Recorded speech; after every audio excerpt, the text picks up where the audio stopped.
ચીખલી પોલીસે ટ્રકમાં ઈંટની આડમાં લઈ જવાતો 19,68,000નો વિદેશી દારૂ ઝડપી પાડ્યો।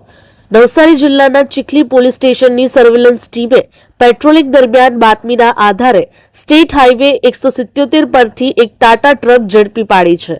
આ ટ્રકમાં ઈંટોની આડમાં સંતાડીને લઈ જવાતો ભારતીય બનાવટનો વિદેશી દારૂનો મોટો જથ્થો મળી આવ્યો છે।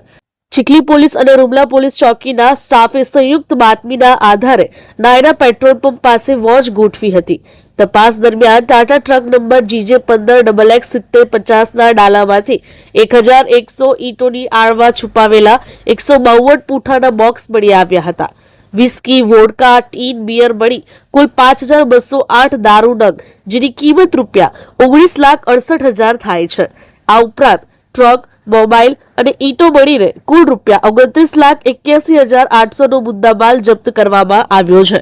ત્યારે પોલીસે સ્થળ પરથી આરોપી સંજય વિક્યા તલ્હા, પ્રવીણ દેવજી વડ, મુકેશ રામજી વડઝારાની ધરપકડ કરવામાં આવી છે।